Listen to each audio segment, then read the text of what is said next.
club de santé, la santé c'est la richesse. Maman, maman. La santé c'est la richesse. La santé c'est la richesse, oh maman. La santé c'est la richesse.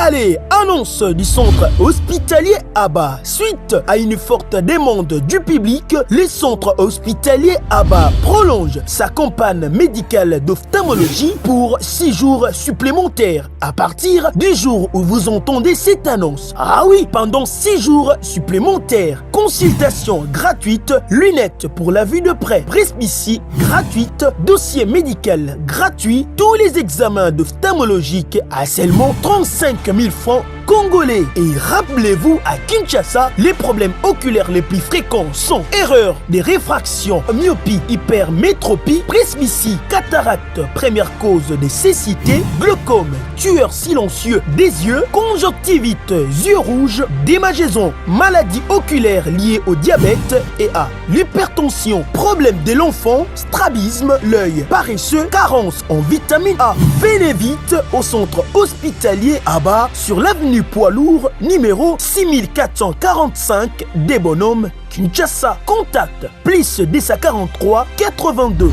70 30 280 plus 243 82 70 30 280.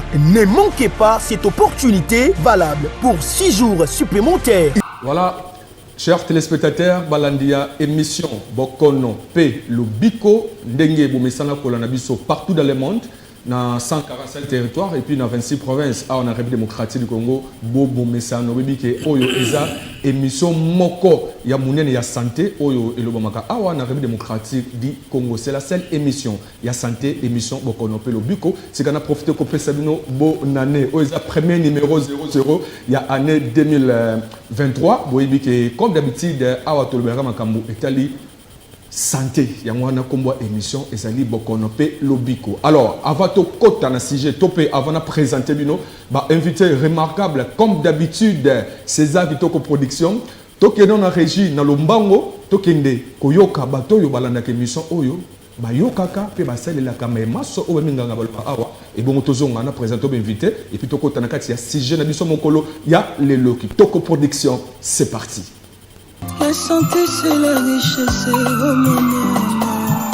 La santé c'est la richesse.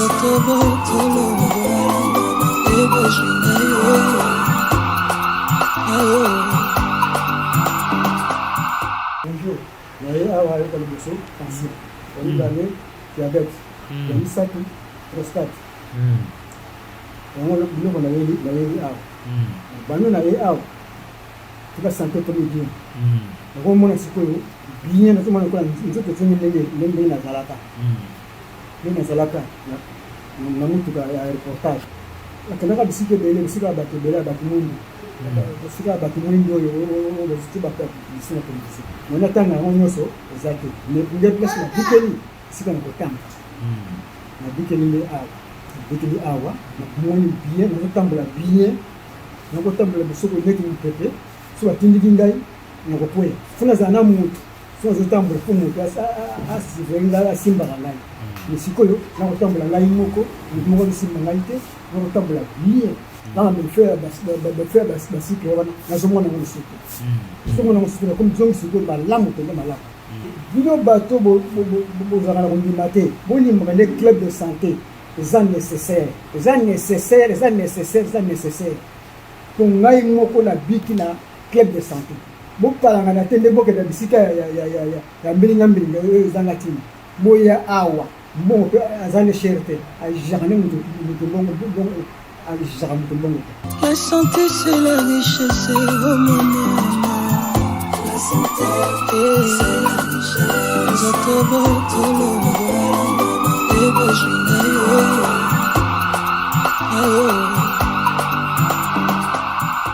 Merci beaucoup, chers téléspectateurs. Je crois que Kolanda, Bato Bayo Kaka, pe ba to sera ba sale la ka. Voilà témoignage et bien dans cette émission.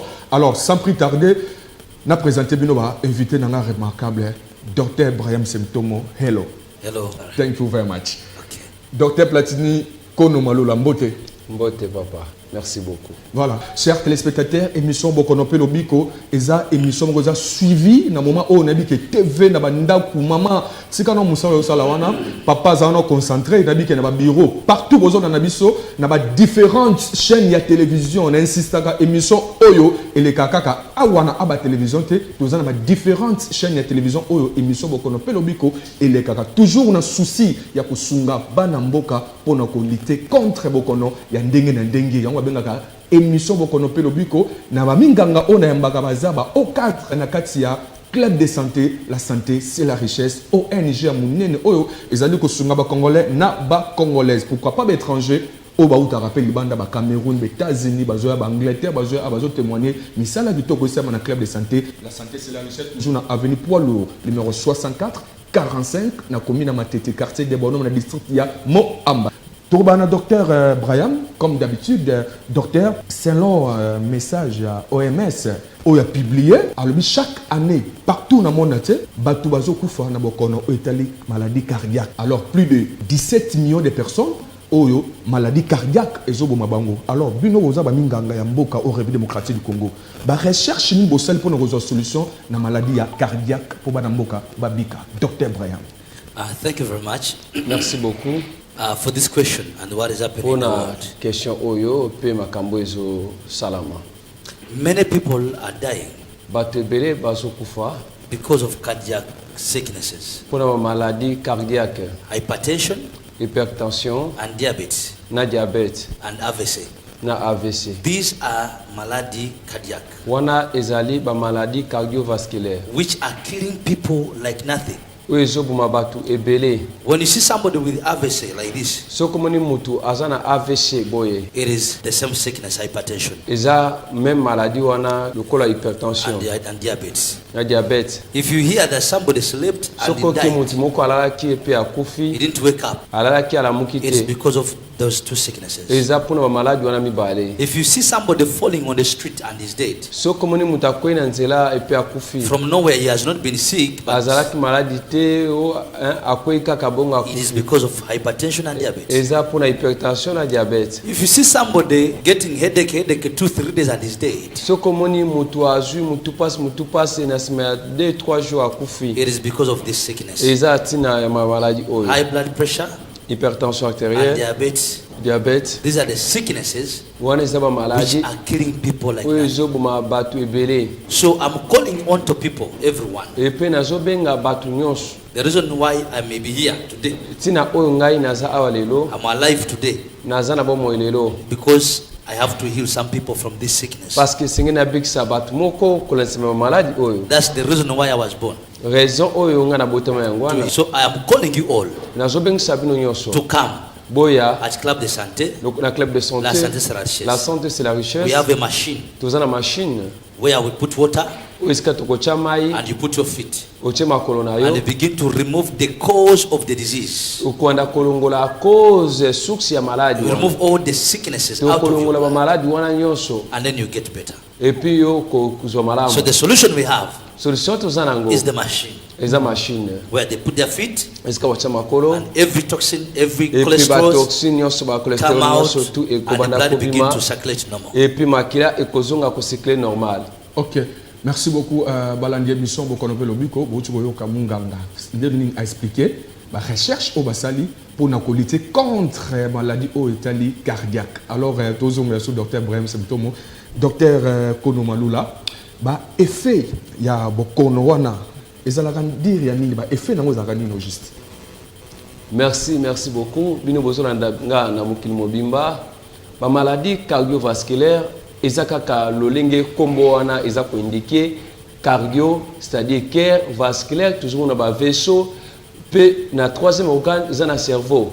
Rikola kisa ezana batu mususu na mauvaise alimentation akolia biloko ale biloko na simanango ba cholestérol ba mafuta ekangami ebele na kati ya circulation tant que mafuta na ekanga mebele mosusu ekoko créer ba caillou ekoko créer embouchement ekoko boucher veine vaisseau moyen makila ekoma lisusu na kati ya cerveau ezate na moment wana cerveau lokola aliaka ba oxygène aliaka ba nutriments oyo et circulaka à travers ba vaisseau wana moyen azala nourri ekozala lisusu te okomona mutu akoki kosala crise ya AVC mosusu pe eyaka nanzela oyo pression makila nanzela ya tension komata pression makila sokeleki makasi c'est-à-dire ba maladie wana manifestation nango ndenge zoka cœur ekozala toucher cœur ekoko vimba moyen et fonctionner normal ezate c'est-à-dire eza ba pathologie oyo ezako ekozala même na koloba deuxième cause ya handicap na kati ya monde entier sokomoni batolelo bele ba komi ba handicapé et ça à cause de ma maladie cardiovasculaire. Ok, voilà. Merci beaucoup, docteur Kono Platini Malula. Voilà, tous les ce docteur Brahim Semtomo, mes chers téléspectateurs. Nous avons une émission Bokono Pelobiko partout dans le monde. Nous avons été dans 4 clubs de santé. Babiki Sakabo Bokono, le col AVC, SIDA, maladie autobengaka ya sucre, na maladie ya mungwa autobengaka tension. Alors, docteur Brahim Semtomo, bato baza victime ya Bokono wana lokwa Bokono lokwa to bana le Bokono ko ya tension. Qui signe ne sengeli ba mela, bilei ni ne sengeli ba lia. Bilo no bako lia bilei ya critère nini? I'll try to speak in Lingala. Na komeka ko expliquer la Lingala Because I want people to understand and we need to manage time. pour essayer de gérer temps pe na lingi mutu surtout à comprendre. So, tension, diabète, ezali maladie oyo eyaka à cause ya bilia. Ya mibale eyaka à cause ya style de vie na yo. Ezana bantu baza trop occupé pona misala ya kuzambongo mais pona santé na bango bazo occupé. For example, montu alamuki na tongo asokoli ameriti akoti moto ka voiture na ye tina bureau. Akomi na bureau avana bekiti bana tongo ti 18h. 18h akoti moto ka akena bar. Amerimwa masanga na emirangi misatu 4 na baninga ali misuni antaba azuma futa antaba wana. Bali yango na moto. Ya moto na kuanga. Okay? Asirisi azongi na ndako. Na ndaka kumi na ndako mama alambi to pondo. Na pondo mama ati mafuta mbira. Atepe mungwa. Ifo mungwa enoka. Azu mungwa pa bakisi mungwa. Siku asali yango banda depuis abota mazomo na papa usala ya. Akomi na 18 à 17 ye pa bandi kusala ndenge wana. Siku akomi na âge lelo ya âge ya 30 a développé. Azo toka mingi, azo yebate. Azo kamisi usala ipass, azo ka kingo pass. Aza Amérique sa paracetamol, moto passe zo sirate, mise zo mona flou. Azo continuer ku vivre na même vie. Monta ndenge wana alinga te. Il va zo maladie ya tension. Ce cas de tension te akoza diabète. Ce cas de diabète te kalata kuza AVC ndako eba naza hepatani naza diabétique. Sengeri muntu aza na vie ya physique pour éviter azo maladie ya diabète te attention te. Et sengeri muntu a éviter mafuta ya mbira. Si mafuta ya mbira kakate, il faut éviter mafuta ou ils ont un cholestérol. Même les médicaments, tu comprends na cigarette. Ou ils ont cigarette. Bino ba mususu zola nanga umira ka cigarette. Mutu attention soka kontrol kumira cigarette liwa. C'est vrai. Tumbako liwa. Mutu attention esengera mira masanga te. Esengera mira cigarette te. Ezana ba déjà soka mira cigarette. Abanu ka mutu pass azoka vertige mais azoko kontrol kumira kaka. Ezala bantu musu bazimira ka masanga. Masanga ezala ve, ezala whisky, ezala eloko nyoso bati alcool. Soko miri yango ekopensa ekomata tension. Monti attention esengeri amira alcool te. Esengeri amira café te. Ato mesana ba café ona za makasi mais café wana eza mabe. Soko mira ka café lobby okubela tension. O matokita, je vous dis la vérité. Siko cigarette ba kominini, balobi nini na Lingala. C'est-à-dire komela eza mabe pona santé. Mais bazoteka yango. Soki muntu asali cigarette ya komi boité, ba kanga société na ba kufutisa yi. Mais bazondima etekama. Pourquoi pas bantu baza dicté na yango. Mais ezaliwa, ezabiro ke dimino akavia muntu. OK, naba oba miraka te bakufaka. Po muntu amiraka kupesa réseau. Ba oba miraka cigarette te bakufaka te. Oba miraka masanga te bakufaka te. Oui bakufaka. Pesa na mutu azo mela ngona nzela. Tanga azo mela ngona nzela na mutu aza pemene pe azo consommer pe. Azo consommer même quantité lokola ye.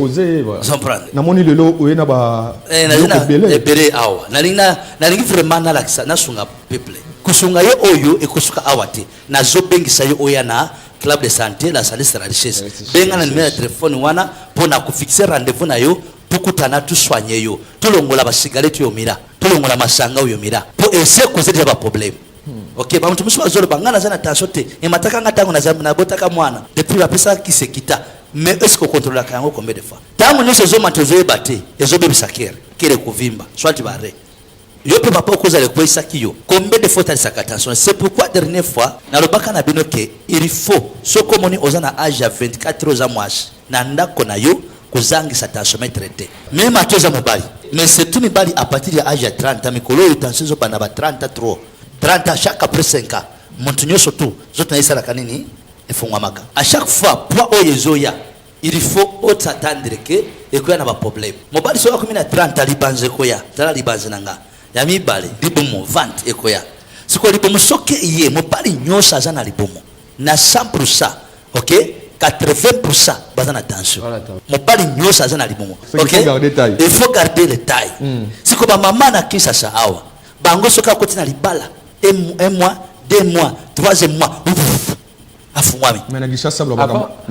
avant même akuta na libala ils en a produit mikolo yo bazoki ne komela pour garder taille c'est comme on va produire wana ngazomela au fur et à mesure azoya monene et que ça la tension pesa la nini et mata ba produit wana zo parce que deux ba sa ba graisse wana mafuta ils ont mata ebele cholestérol wana ils ont empêché circulation maculaire ça la malamu bazobenga kutu vitamine mais za vitamine T les za protéine protéine za nini protéine za mafuta c'est comme mafuta wana chaque fois zoya likolo ya baseruru ezo comme étouffé ce qu'ils ont fait all ingolingate okuma na tension moi c'est normal na âge à 25 ans il faut à la 50 55 65 kilos mokomona mwana mwasi ya vinaza mwana mwako na yambaki au azana na yambaka na hôpital azana âge à 23 ans azana 120 kilos obésité siko fungwa mko munene awa nakini bazoro ba mwasi ya libala ifaza la mwasi munene mwasi détail maintenant nazale ko ba pona notice ba kisto miraka mama papa ozola nanga na ndako ezala yo mwana ozola nangai papa azate mama azate zira bangwe information oyo avomira kisi talaka notice ozomira kisi chaque jour chaque oyeba conséquence nini beaucoup d'Africains bazana habitude ya kutanga te nzoka awa na kisi bakomi boy nazo ndingo tanga yo moko tanga awa voix orale c'est que qui sont il faut lire la notice avant l'utilisation. Lire la notice avant l'utilisation. Les fabricateurs, les producteurs. Alobina est très bien ici. Que avant que ozwa kisi na ye, il faut d'abord otanga. Ce qui me dit ça comme le kisi, ok na ndako, obini kisi et ça une réaction à ma paix. Ozongi na hôpital, oyebisi docteur nazo kende kufunda yo, pour komeninga kisi à ma paix. Docteur akolba mama, na komera ko kisi. Wapi pake yake omemisi pake ya kisi bilisa papier za nakati balobini ni wana balobitanga ava o utiliser est utanga ki unatanga kite docteur alobisiko wana etaliyo etalingate OK docteur mimi nakata likambo otikali mo ko chauffeur kisi oza na befe na papier oyo batiye ndio mama mwana bimisa papier oyo eza na eloko bengi effet secondaire eza trop dangereux parce que ezo bakisa maladie mususu nakati ya nzoto nazo ndenge mozomona ngwana TV siko papier oyo bakomi mais bakisi nyoso za na effet secondaire na yango soki omeri yango po esunga na maladie ya tension ekovimbisa yo makolo ekopesa ba picotima mais ozoka ba picotima de plus omena kisi balobike ekopesa yo insomnie okulala te ozoka soki olalite ozana tension olalite tension sali nini emati moto ya tension senga sala nini alala mais kisi ozomena ezana effet secondaire que soko meri yango kulala te sikoyo na sima nango bakubakisiro kisi mususu ya pongi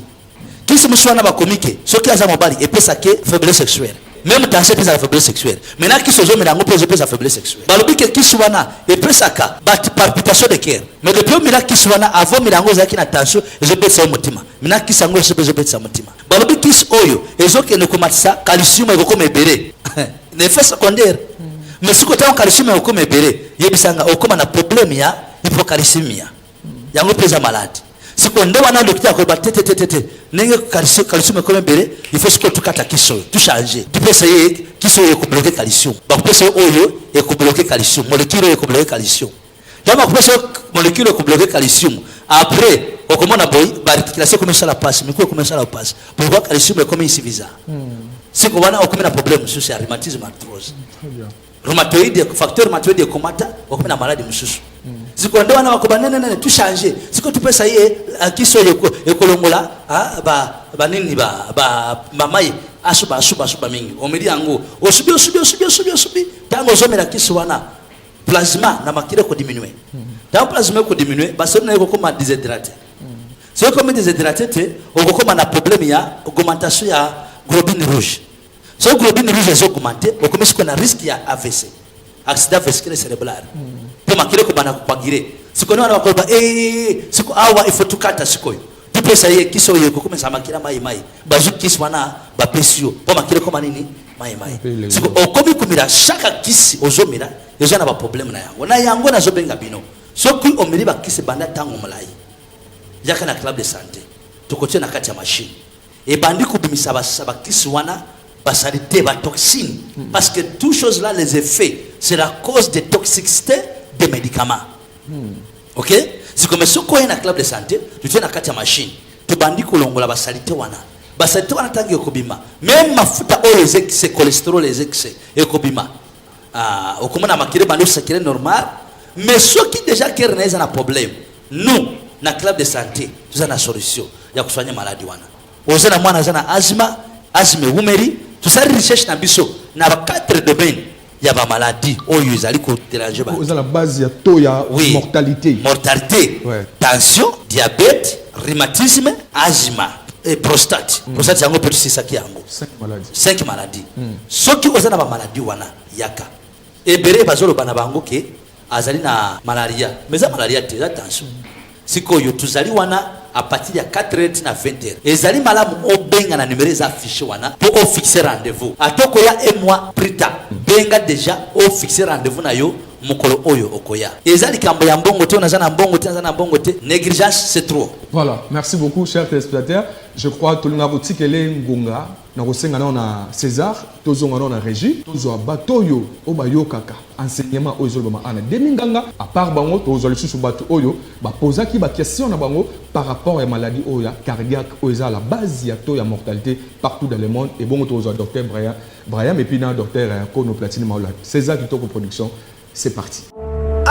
Allez, annonce du centre hospitalier Abba. Suite à une forte demande du public, le centre hospitalier Abba prolonge sa campagne médicale d'ophtalmologie pour 6 jours supplémentaires à partir du jour où vous entendez cette annonce. Ah oui, pendant 6 jours supplémentaires, consultation gratuite, lunettes pour la vue de près, presbytie gratuite, dossier médical gratuit, tous les examens d'ophtalmologie à seulement 35 000 francs congolais. Et rappelez-vous, à Kinshasa, les problèmes oculaires les plus fréquents sont erreurs de réfraction, myopie, hypermétropie, presbytie, cataracte, première cause de cécité, glaucome, tueur silencieux des yeux, conjonctivite, yeux rouges, démangeaison, maladie oculaire liée au diabète et à l'hypertension, problème de l'enfant, strabisme, l'œil paresseux, carence en vitamine A. Venez vite au centre hospitalier Abba sur l'avenue Poids-Lourd numéro 6445 des Bonhommes, Kinshasa. Contact plus 243 82 70 30 280 plus 243 82 70 30 280. Ne manquez pas cette opportunité valable pour 6 jours supplémentaires. Je te révèle qu'il y avait ces hommes Batambongo, il y a Mikolo, mais au moins la minute sur AVC, moi, il y a 10 ans, 12 ans à AVC. Tu vois, comme AVC, en tout cas, il faut que l'équipe est mince. Tous les gens formant l'équipe trop, dans le Congo, na biso.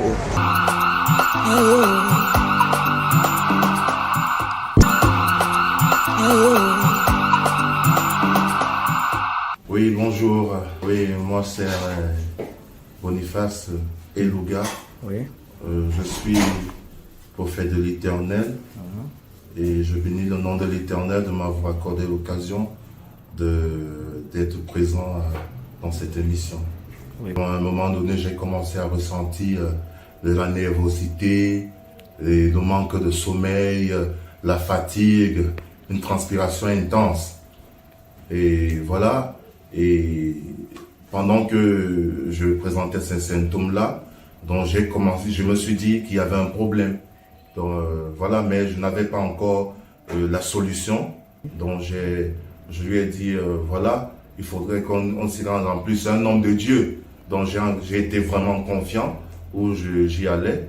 Et je suis arrivé, voilà, le résultat, il est là. Il est là, le résultat. Non, les symptômes, ils ont disparu. Oui. Je peux déjà vous dire que j'ai rajeuni. Malheureusement, le jour que j'arrivais, je n'ai pas eu à prendre une photo ou bien une vidéo. Je vous aurais montré la différence. Oui. Mais je peux vous rassurer que ma transpiration n'est plus intense. Je dors parfaitement comme un enfant. Donc, lorsque je touche le lit, je me réveille au matin. C'est le réveil qui me lève. Et en plus de cela, je me sens léger. Et j'ai vraiment vu de mes propres yeux ce qui est sorti de mon corps.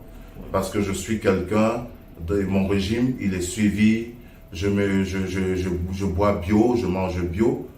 Je pensais être en santé. Mais lorsque j'ai vu ce qui est sorti de moi et ce que je ressens présentement, même au niveau des montants là. Mon teint, il n'était pas comme ça. Je suis clair, mais il était sombre. Mais là, maintenant, moi-même, je vois. Je n'ai pas besoin qu'on me dise. Lorsque je regarde au niveau du miroir, je vois vraiment qu'il y a eu un grand changement. Vous savez, là où il y a le vrai, les gens ont tendance à douter. Et c'est ce que nous avons appris de notre société. Quand je dis notre société, je veux parler du genre humain avec un H. Mais je veux dire à ceux qui croient encore qu'il y a une médecine simplifiée, une médecine à moindre coût, qu'il y a de l'espoir. Il y a de l'espoir de retrouver son bien-être. Il y a de l'espoir de retrouver sa santé. Il y a de l'espoir pour harmoniser sa vie de famille. Vous savez, beaucoup de choses ont changé. J'étais tendu, madame était tendue. Et il n'y a pas... La spiritualité est essentielle pour nous en tant que serviteurs. Mais tout ne se règle pas seulement avec la spiritualité. Nous avons besoin également de la santé, de la médecine. C'est Dieu qui a inspiré l'homme. Et je bénis le nom de l'Éternel pour le docteur Brian, qui a su faire les deux choses. Ça veut dire soigner des gens médicalement avec la médecine professionnelle, c'est-à-dire celle qui est reconnue à grande échelle, médecine générale, et maintenant, et la médecine spirituelle. Oui. Donc les deux font un travail énorme. Oui. J'ai vu beaucoup de personnes âgées, des personnes démunies venir et se faire traiter à moindre coût et rentrer avec le sourire. Et nous avons pour mission d'apporter le sourire. Et j'invite tous ceux qui ont des problèmes, que vous soyez à Kinshasa ou au-delà, venez voir le docteur Brian. Et avec Jésus-Christ, qui a toujours été son soutien, vous ne rentrez pas dessus. Moi, je suis content. Je viens témoigner parce que l'Éternel nous a dit de témoigner. Lorsque c'est vrai, lorsque c'est bon, il faut témoigner. Voilà, merci beaucoup, chers téléspectateurs. Émission Bokono Pelo Biko, eza émission éducative. Voilà, tous docteur Kono Platini Malula, docteur Brian Aoutuko Loblabiso, tamoula une maladie de tension. Yo suko du Loblabiso par rapport à maladie, il y a diabète, docteur Platini. Merci. Diabète eza moko ya ba pathologie soit ba maladie oyo ezotungisa bato ebele na kala toyebaki ke diabète ezalaki maladie moko ebandaki kotouche kaka bato mbongo mais lelo oyo bato ebele bazobela diabète esengeli na biso tobana kodévelopper système ya kocontrôler sukari na biso ntango nyonso parce que bastyle de vie na biso ezovivre eza malamu te ozomona mutu avant na télécommande alinga ko déplacer te alinga ko sala sport te via sédentarité azolia sukali mingi ezosala ke mutu wana azwa obésité et puis suka pancréas ko beba parce que tant tozolobela diabète tozomona to ya sukali ya mutu ezomata likolo ya normal et que kozala soit obésité na diabète de type 2 soit et que kozala par déficit ya pancréas soit pancréas mutu wana ezu problème wana ba ka ba diabète ya type 1 c'est-à-dire diabète eza malade oyo okoko sakana na ngote eza malade okoko boma yo eza malade okoko peso même AVC bato bakansaka ke AVC ezalaka kaka pour attention non même maladie à diabète ekoko memelo yo AVC maladie à diabète ekoko sala ke soki est développé et ke mulai ekoko sala ke bakata même lokolo ezana mutu musuzo mona ozo suba suba kaka mingi okomi kotoka mungongo ezokauka ozo comprendre te ozo konda ozo comprendre te eza nini misu ekomi molili yo zawana ovandi kaka na ndako nazo singa na bato lolenge wana boya na club de santé la santé c'est la richesse awa toujours traiter toujours pesa solution na maladie lokola ya diabète nayebi que partout bozo kende bazo to bola binoka batonga mais solution à diabète eza en club de santé awa to ko tshona machine wane ko sala ni ekolongola saleté nyonso tout o ba cholestérol o nyonso tout evanda parce que toxine soit saleté na kati na moto et que akaba dysfonctionnement ya organe na club de santé machine ezali ezolongola ba saleté wana nyonso tout. À part ça, dans le club de santé, tout ça n'a supplément alimentaire, tout ça n'a produit naturel. Autre que qu'on ça yo et qu'on booster même pancréas na yo, à qu'on calcule sur qu'on produit insuline normalement. Voilà. Nazo beng ça, batu nyos zo landanga. Ezalo za mobola, ezala ozamu konzi. Ozala na mbongo te yaka biso toza awa lokola ba expert na domaine ya santé to kotalisa yo ni lokoy ko sala peut aux solution na problème de la santé. Voilà. Merci beaucoup chers téléspectateurs.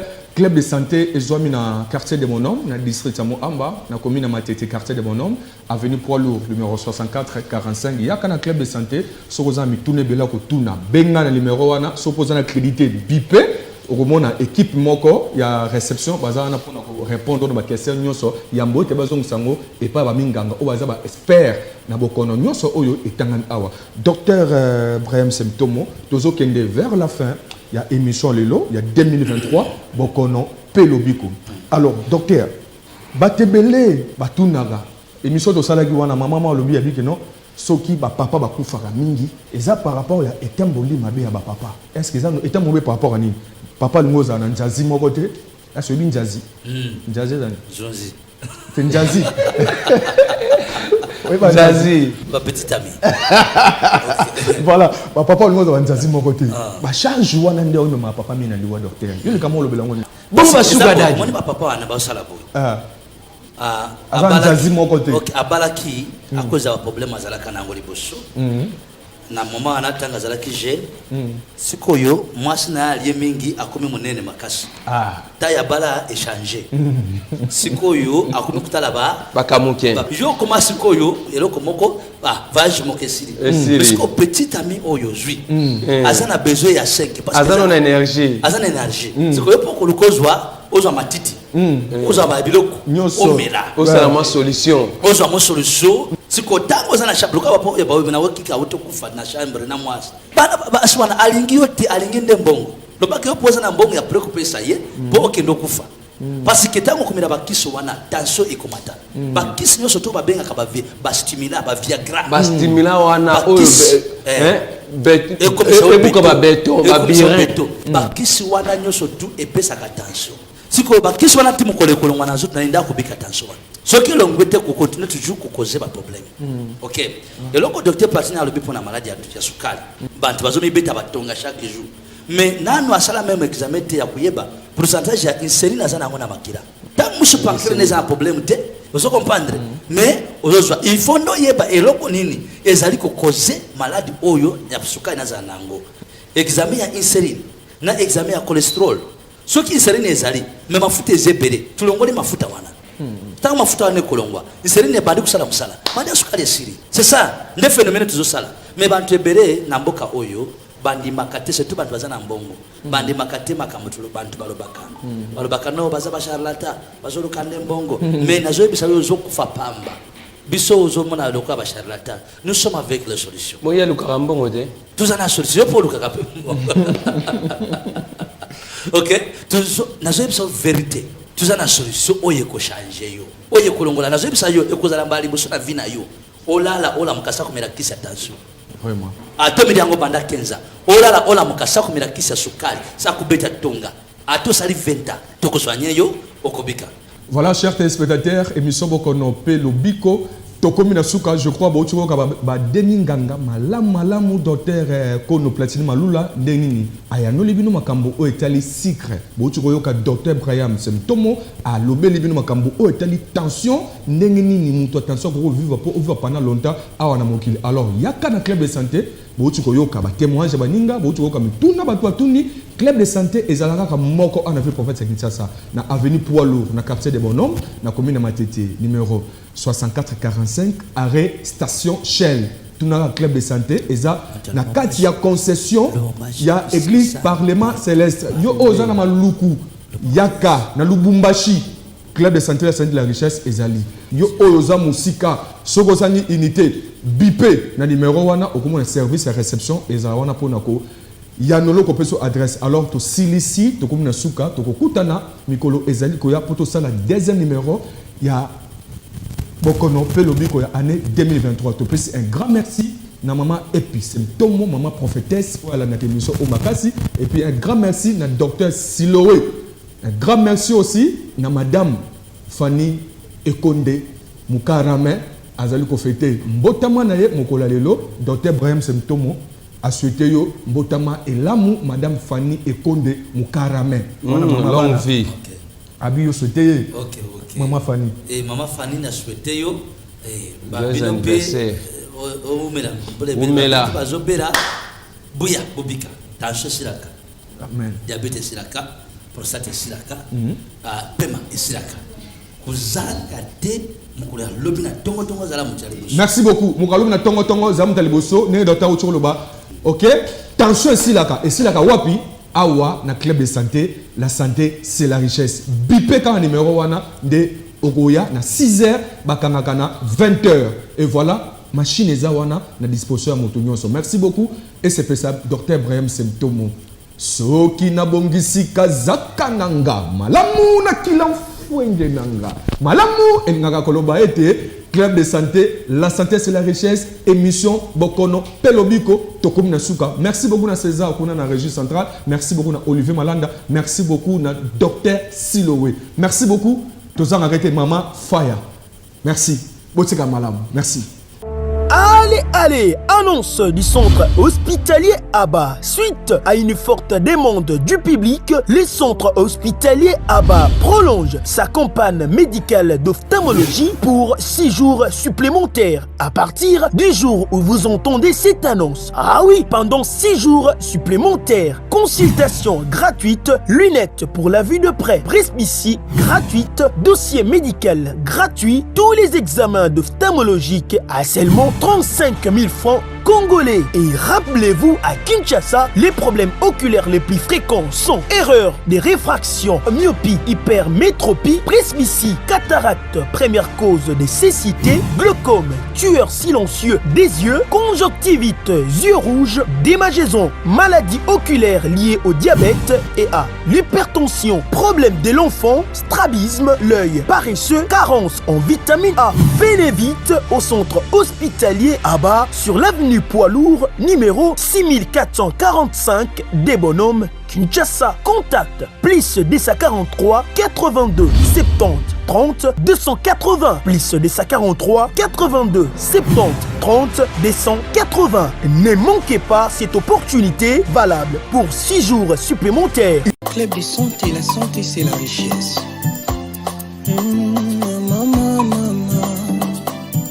La santé c'est la richesse.